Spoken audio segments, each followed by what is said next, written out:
қанша күн болды? 1063 күн. Міне бүгін біз мына Қытай консулының алдына келгелі 1063 күн болды. Қытай консулы бізге ешқандай жауап берген жоқ. Күні бүгінге дейін біздің отбасыларымыз жіберген жоқ. Мына өтірікші Жаңшяу, Қытайдың елшілігі, өтірікші Суайт, нағыз екі беткей, нағыз хамелеон Жаңшяу күні бүгінге дейін біздің сұрағымыздың бәрін жауапсыз қалдырды. Бізге ешқандай жауап берген жоқ. Біз қатаң түрде отбасымызды сұраймыз Қытайдан. Қытай үкіметі біздің отбасымызды Қазақстанға жібермейінше бізден ешқашан құтылмайды. Консулдың алдына отбасымызды іздеу процесіміз ешқашан тоқтамайды. Жаңа апа? Мен Өмірәлі Күлбаран, Қазақстан азаматымын. Қазақстан азаматы ретінде мен бауырым баласына жалпы арызданғалы мен 7 жыл болды. Мен бауырым баласы жазықсыз, кішкентай 13 жасында бір аз молдадан білім алған үшін ұстап кетіп, міне азаматтық құқығына қол сұғып түрмеде қамап отыр.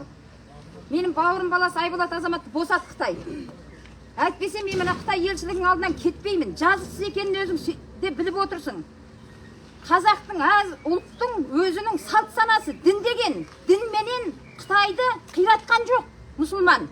Дін еркіндігін бер мұсылманның. 2017-2018-де ұстаған жазықсыз жанның бәрін босат Қытай. Менің бауырымның баласынан мен хабар аламай отырмын. Не істеп жатырсың? Бауырымның жаңғыз баласы.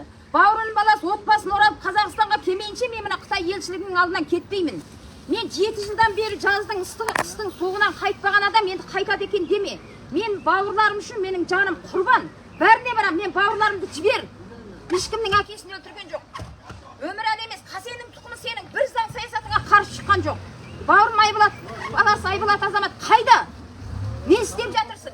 Жібер отбасына жібер, Қазақстанға жіберіп бермейінше мен Қытай елшілігінің алдынан кетпеймін. Тұрған. Жаңғыз келсем де тұрам мен.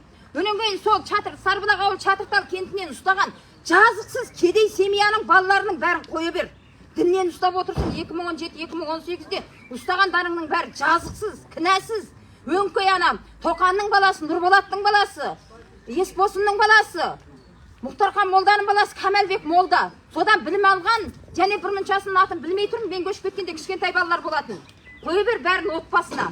Менің бауырым баласы Айболат азаматты Қазақстанға жіберіп бер, Сарбұлақ ауылының басшылар, Леғазақ облысы, Қорғас ауданы Сарбұлақ ауылының басшыларын айтарым менің.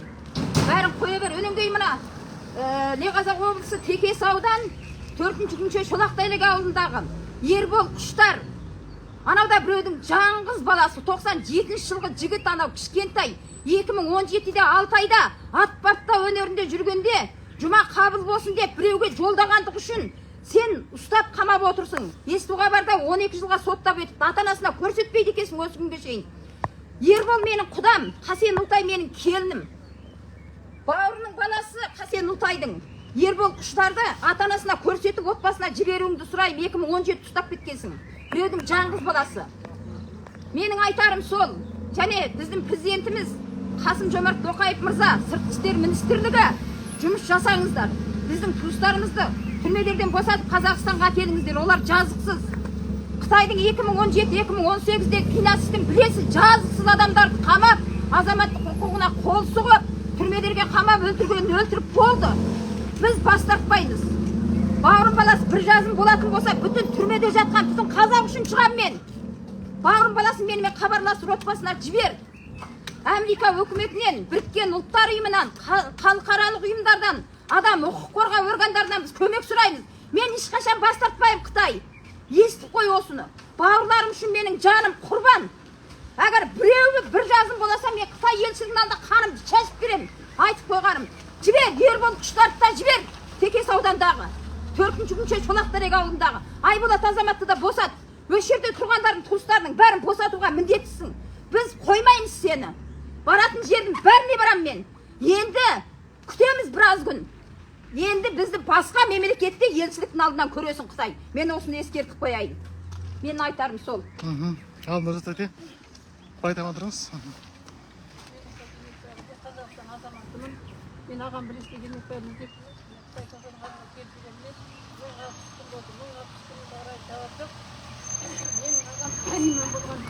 Қаттырақ сөйлеңіз. Мен болған шығар ағам ағамның күн еркіндігіне, бас бостандығына сен қол сұғып отырсың. Түрмеден шығарып Қазақстанға жіберіп бер ағамды. Менің туыстарымның бәрінің паспорты бар. Өзің заңды түрде жасап берген. Паспортын бер. Қазақстанға шығар. Шекара ашық. Ешқандай қазір кедергі жоқ.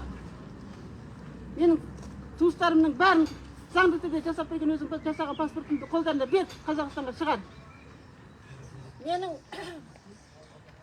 әкемнің екі мемлекетке келіп кетіп тұратын ықтияр хаты бар. Оны да сен қазір қолына бермей отырсың. Қолына беруіңді мен талап етемін Қытай сенен. Әкемді шығар Қазақстанға. Ағамды шығар түрмеден. Қазақстанға жіберіп бер.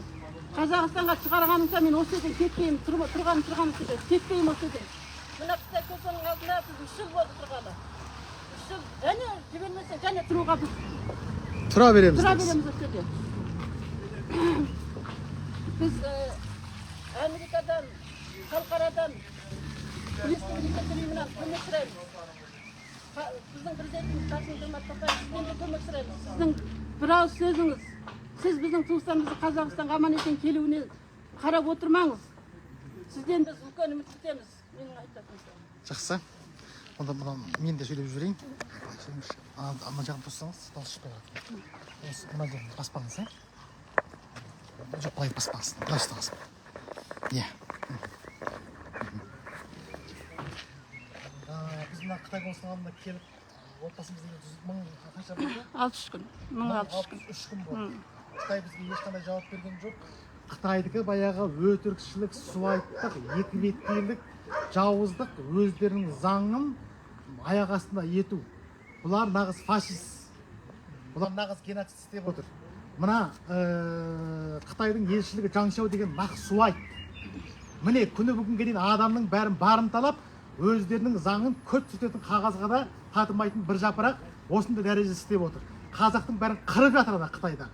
Амалы жоқ, мына Қазақстан деген мемлекет болып қалып, мына жерде қазақтар тұрғаннан кейін қыра алмай қалып отыр. Әйтпесе қазақтардың барлығын қырып жібермекші есебі болған. Чиншанлоның есебі сол болған. Ал енді Қытайдың есебі болмай, Құдайдың есебі болып, қалың қазақты мына жаққа амалы жоқ жіберіп отыр қазір. Жақсы көргендіктен жіберіп тұрған жоқ. Біздің ана жеті атамыздың бәрінің мәйіттерінің барлығы мына жердегі өліп жатқан адамдардың барлығының үстіндегі зираттықтардың бәрін шағып, осындай қылған нағыз жауыз бүкіл ұлтқа, қазақ ұлтында соғыс ашқан Қытай деген. Былай жатқан кезінде біздің қолымызда бір мылтығымыз жоқ, қаруымыз жоқ, жарағымыз жоқ. 60 жастағы, 70 жастағы кемпір шалдардың бәрін лагерге тығып, қазақты таптап, бүкіл ұлттың барлығын, бүкіл қазақ ұлтын таптап отыр. Амалы жоқ болып тұр, мына Қазақстан деген киелі жер болып қалып, сондықтан қазақтардың бәрі аман қалды. Ал менің мына әкем сияқты кісілер обалды болып кетті. Ал біз ешқашан тоқтамаймыз. Біз мына Қытай консулының алдына келіп тұрамыз. Және біз керек болса Америкаға, Европаға баруға дайынбыз. Ешқашан тоқтамаймыз. Қытай біз тоқтата алмайсың. Қандай күшіңмен ана Жаңшау деген суайт, өтіріктерің, ана Қытайдың өздерінің КМБ-ларын жіберіп мені атып тастамасаң да біз тоқтамаймыз. Менің шешем мен екі інімді Қазақстанға жібермей ешқашан бізден құтылмайсыңдар. Сендер нағыз екі беткейсіңдер, нағыз жауызсыңдар. Қазақты қырғыларың келіп, амалдарың жоқ болып, көттерің қышулары қанбай қалды сендердің. Жаман сөзбен айтқан кезінде. Сондай ғана болып отырсыңдар сендер, ешқандай амалдарың жоқ болып отыр. Нағыз жауызсыңдар Қытай деген. Фашист, жауыз, екі беткей, нағыз өзінің заңын өз таптап отырған қазақтың ана өліп қалған адамдарынан бастап, кәрі кемпір шалдарынан бастап, әйелдерінде кешек ешқайсысын, ана кішкентай садиктегі бала кешек сендер құр қалдырмай шошқаның етін жегізгенсіңдер. Міне, нағыз екі беткейлер. Енді қазір соның бәрін жуып шайып, біраз қазақтарды жіберіп, бәрін жақсы қыламыз дейсіңдер. Ондай болмайды. Бәрін есептейміз. Сендердің осы геноцидтан жібермейміз, санкция салдырамыз әлі. Сендер бұның заңдық жауапкершілігін арқалайсыңдар. Ана Біріккен ұлттар ұйымының алдындағы сендердің геноцид жауапкершіліктен арқалайсыңдар. Қазақты қырған қан қарыз бар бұл жерде. Сондықтан біз ешқашан тоқтамаймыз. Қытайға айтатынымыз, дереу отбасыларымыз жібер. Жібермесең мына консулдың алдында тұрғанымыз тұрған. Біз тұрғалы міне 3 жыл болды. 3 жыл деген түк емес. Тағы да 3 жыл тұрамыз. Айттық қой, керек болса Европа, Америкаға да барамыз. Біздің барлық жолымыз өзіміз білеміз қалай істейді екенбіз. Өзіміз заң бойынша істеп келетіміз. Міне біз деген міне нақ заң бойынша істеп келетіміз. Қытай өзінің заңын, халықаралық заңын барлығын аяқ астына етіп отырған нағыз қылмыскер, жауыз Қытай. сондықтан біз ешқашан тоқтайды деп ойламаңыздар. Осы өзіміздің президентімізге айтатынымыз, біз Қазақстанның азаматымыз, құрметті президентіміз Қасым-Жомарт Кемелұлы Тоқаев, сіз біздің отбасымызға көмектесіңіз, сіз біздің отбасыларымызды алып кетіп беріңіз. Сіздің бір ауыз сөзіңізді Си Цзиньпин естиді. Сондықтан біз тағы да сол бұрынғы өзіміздің талабымызды Қазақстан үкіметіне қоямыз. Және біздің сыртқы істер министрлігі, біздің осы міне қанша уақыт болды, істеп жатырмыз, сабыр дейсіздер. Алдында қазір міне түрменің ішінде қаншама адам өліп кетті. Енді оның бәрі түрмеде жатыр ғой. Сондықтан дереу отбасымызды бері қарай жіберіңіздер. Соған көмектесіңіздер. Біздің айтатынымыз сол. Керек болса Астанаға барамыз. Бізде қарап отырмыз, жұмыстың арты жағы нақты қандай өзі. Болмаса біз басқаша жұмыс істейміз. Осы мен Қытайға 3 рет ескерттім, 4-ші рет. Бәрін қолымыздан келген барлық жұмыстың бәрін істейміз. Біз істейміз, біз ешқашан тоқтамаймыз. Бізде ешқандай бопсалау, оның Қытай сен заңға түкіргенің бар, бізге ондай заң айтпай қой. Заңды өзіңе тоқып алғасың. Әйелдер зорлайтын кезінде саған қазақтардың ондай кезде заң жоқ. Адамдар дұратын кезінде заң жоқ. Ана лагеріңе тығып, адамдардың барлығын, қазақтардың барлығын өлтіретін кезінде заңың жоқ. Зиратты шағатын кезінде заңың жоқ. Сенің заңың өзіңе икемделген. Сенің заңың қазақтарды қыру үшін икемделген. Сондықтан бізге заң айтпай қой. Түкіргенім бар сендердің заңдар. Осы біз тоқтамаймыз ешқашан. Конституцияның алдына тағы келеміз. Жаңшау деген суайт, екі бетке өтірікші. Дереу біздің отбасымызды жібер, міне конституцияның алдына келіп тұрмыз. Амал жоқ, полиция өткізбейді. Барып есігін қағу керек еді бізге аслында. Бірақ Астанаға барып қағамыз әлі. Керек болса шетелдің консулдың алдында, Қытай консулдарының алдында барып тағы да қағамыз. Тоқтамаймыз бұны. Біз оның кейін Біріккен ұлттар ұйымына бәріне хат жаздық тағы да. Оны да айтып қояйық. Ол жазылып жатыр, оны өз берілетін жолдары бар, сол бойынша береміз. Біз ешқашан тоқтамаймыз. Бүкіл мүмкіншіліктердің бәрін істейміз. Осы жақсы. Мен бауырларымды іздеуге, мен туыстарымды іздеуге мен заң 2009-да мен заңды өткем Қытай. Сенің бір заң саясатыңа қарсы шыққам жоқ. Ақымды тексеп 2018-ге дейін мен тып-тыныш саған тиіскем жоқ. Өзің тиістің, мен шықтым бұл жерге. Менің бауырларыма тиіссең, мен ешқашан бас тартпаймын. Бауырларымды жіберіп келе алмай жатқан бауырларымды. Айболат азамат отбасына келіп Қазақстанға жіберіп бермейінше мен бас тартпаймын ешқашан. Бас тартады екен. Ешкім тоқтамайды. Ешкім де тоқтамайды. Сол біздің айтарымыз. Жарайды. Қасым-Жомарт Тоқаев мырза, сізден үлкен көмек күтеміз. Бірінші Алладан, екінші сізден көмек күтеміз. Көмектесіңіз бізге. Көрмей білмей отырған жоқсыз, көріп отырсыз. Қазағыңызға қамқор болыңыз. Қазақтың қаны мен жанысыз. Қай мемлекетте болса да қазақтың иесі сізсіз. Қасым-Жомарт Тоқаев мырза, сізге сенеміз. Сізден кәлі көмек күтеміз. Жақсы. Онда бүгінгі тікелей эфиріміз осымен аяқталды. Ал сау болыңыздар, рахмет сіздерге.